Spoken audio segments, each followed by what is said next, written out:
Let's get this bad boy started tonight, shall we? The government has paid out less than half of the $400 million that it dedicated to retrofit rebates. These are rebates for different things, mostly green energy things, aging doors, aging windows, insulation, other energy draws that people were actually pretty happy about. And I know you were one of the people that was planning on using something like this, and you were disappointed when you heard the news.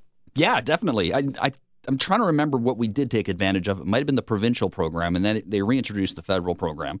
It's actually a smart program because the reality is it brings attention to these kinds of savings that you can find, not just when it comes to cash, but also when it comes to saving the amount of energy you use in your home, whether that's through gas or electricity. So what were you looking to do specifically? The latest thing we were planning on doing was putting some more insulation into the attic. Okay. Which, would have makes your place a little less drafty. Well, it definitely would help to insulate the house more during the winter months for sure. Stuff I got to do probably the same thing in the basement as well, which would keep the kitchen a little warmer. But so now the government, might be off the Natural table. Resources Minister Joe Oliver announced that the government has stopped accepting applications for the funding 2 months earlier than planned. And his spokesperson says, listen, this kind of thing, well, the decision demonstrates prudent management by our government to ensure that we can return to balanced budgets during the time of fiscal constraint. Well, don't laugh, because I understand where she's coming from, and I understand where the minister's coming from. These are things that are nice to do when we're flush with cash, but some things have to be on the chopping block when we don't have the money to do them. This is about fiscal and energy conservation, and they've changed their mind on this. So not only do I feel it's rather unwise, it'll save them a few bucks in the short term, I suppose, and cost us more in the long term. But honestly, I mean, I sit here and I don't defend Dalton McGuinty and his broken promises. This is a broken promise. They came out with an announcement. They changed the rules halfway through the game, and I don't hear them being called on it. Okay, but they didn't break the full promise. What? They started with it, and then they realized we're on harder times than we thought. We can't afford it. That's a little different. Yeah, they realized. All right, weren't we better off then? Actually, we were worse off when they made this announcement. So we're going to come back in 60 seconds. You're going to meet somebody who said he was just absolutely shocked by the fact that the government decided to do this. That's next. It's Friendly Fire, Ryan Doyle, John Downs, here on In Depth Radio, News Talk 1010.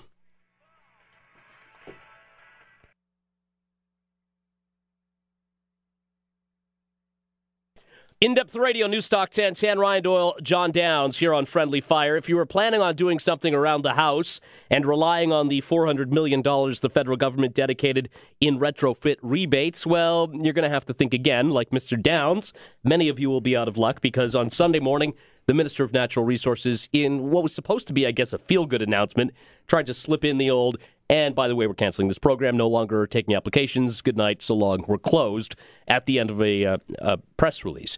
And a lot of people have been saying, well, is this really fair for them to do? Is it fair? They could have given a little bit more leeway, but in lean times, what are you going to do, really? Well, just don't make promises your ass can't cash, and that's exactly what happened here. It's completely obvious when you make an announcement on Sunday morning. Obviously, you're not proud of the announcement you're making. It's the old sheepish announcement so that nobody picks up on it. You know, you've got all of the junior writers and the junior people in the media working those weekends. No offense to them. They're lovely people. And the government hopes that it'll get slip by under the radar. people. Yeah. Right. Jeff Murdock is the Vice President of Building Insight Technologies, Inc., joins us on the line. Jeff, you say you were shocked by this.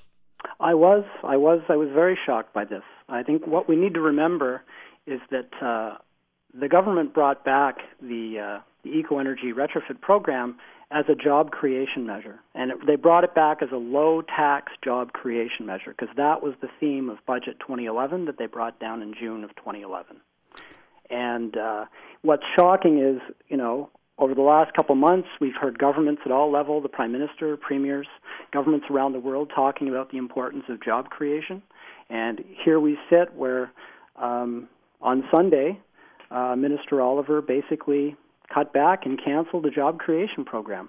And I think what's also important to remember is that, people think that this kind of a program costs money. Well, the government's own figures show, and you can go and look at the press releases, is that for every dollar invested in grants to reward people for improving the energy efficiency of their homes, homeowners spend $10 in the economy.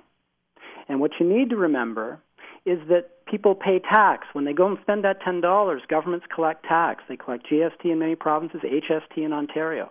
And when you collect all of that tax actually pays for the program. Jeff, and when you take federal and provincial programs together, when you do the math, you actually calculate that these programs generate $2 in tax revenue for every dollar invested in homeowner grants. It actually puts money in the government's pockets, and it puts money in their pockets before they pay the grants, because they collect the tax on the spending the homeowners do to fix up their home before they pay the grants.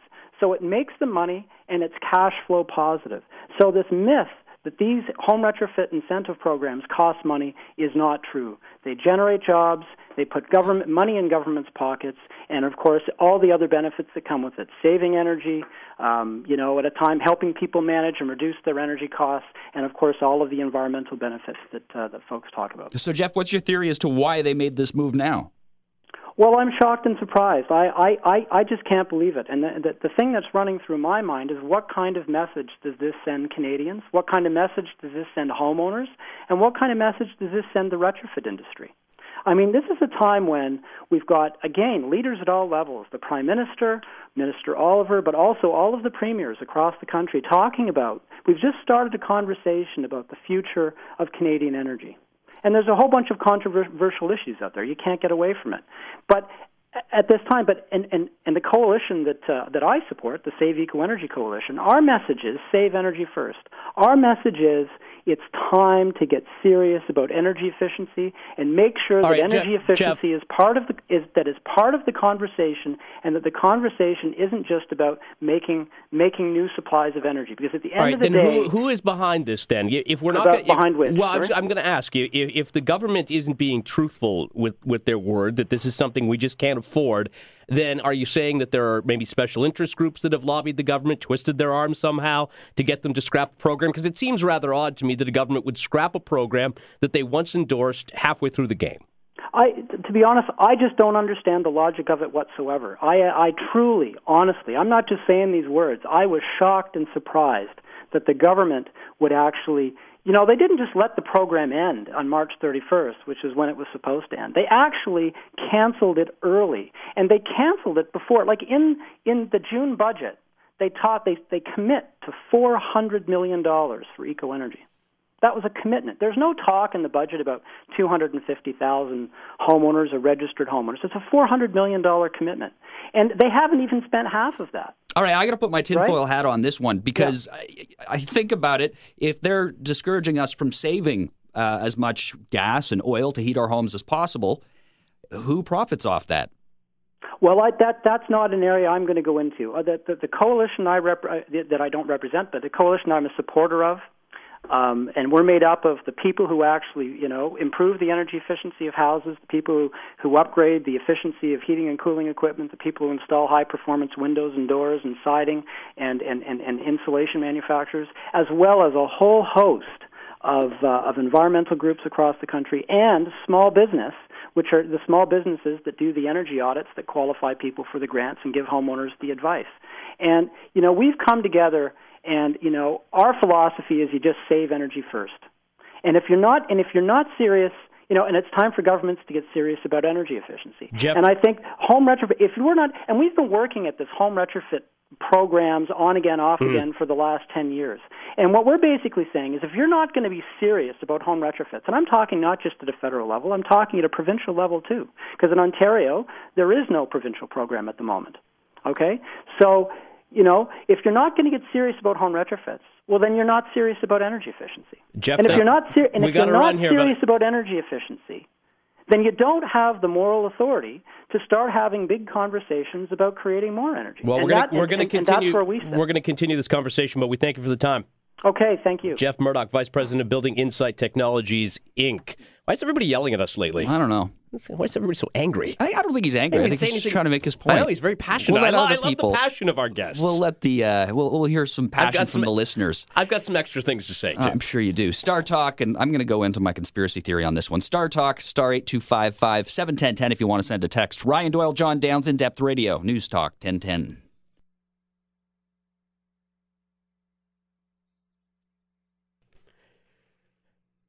After 7:30 tonight, we're going to talk a little bit about the 407. The prices are set to rise. We'll tell you how much and whether or not you're still getting a good deal for taking one of the, less frequented highways here in the city of Toronto. We'll talk about that, and all across the GTA for that matter. It goes from privatized, if you'd like. Yeah, it goes from Pickering to Burlington. Far.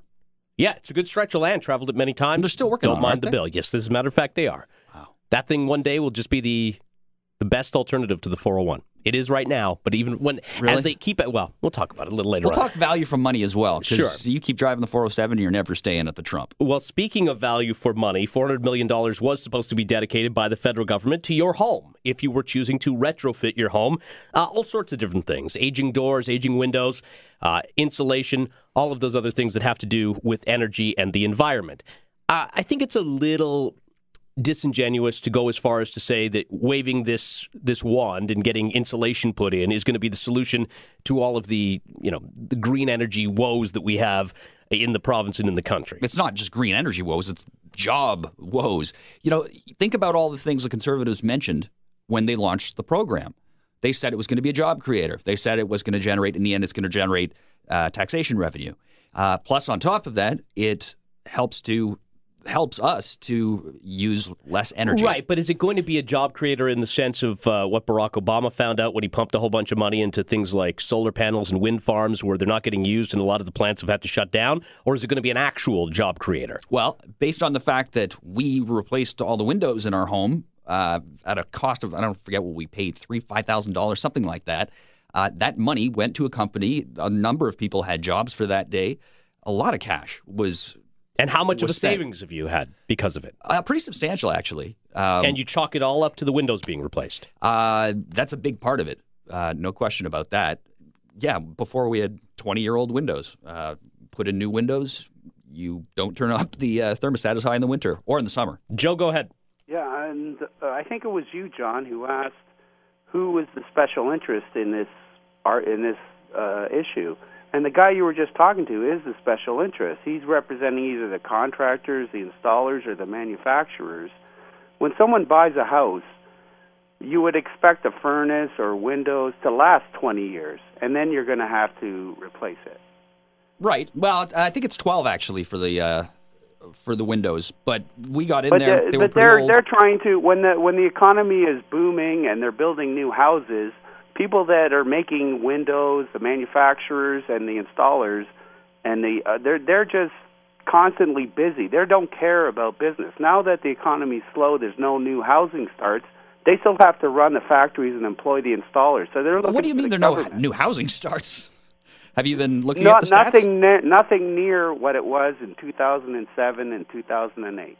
Well, it depends what kind of buildings you're looking at. New home buildings.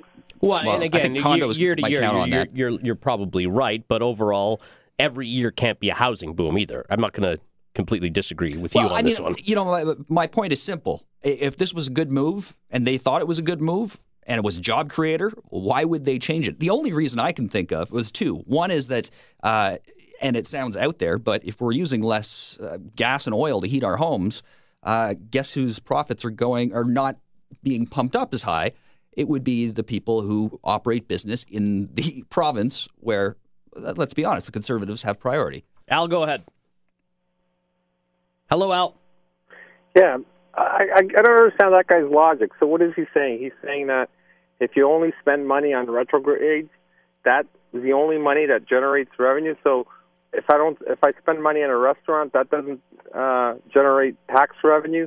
If I spend money on a car, that doesn't generate tax revenue? No, I think what he's saying, not that I'm trying to read minds here, but what he's saying is that if people aren't going to spend the money on the retrofits, they might not spend that money at all. They might just keep it tucked away. So you think people are just going to put it under their mattress? No, I don't personally, but I think that's what the guest was saying. Well, I mean, the guy's a special interest group. Well, what about what he said is wrong? Well, you're going to spend, whether you spend it on a retrograde or you spend it on something else, you're going to spend money. Not necessarily. So what the government should do is just come up with a couple of 100,000 programs, and we'll all spend money, and we'll solve the deficit problem. No, we have part of the issue here was saving energy. That was the point. All right, we'll come back and talk about spending money on the roads this time. 407, they're going to raise their rates. We'll tell you by how much and figure out exactly whether or not you'll continue to use the 407. It's Ryan Doyle, John Downs, In-Depth Radio, Newstalk 1010.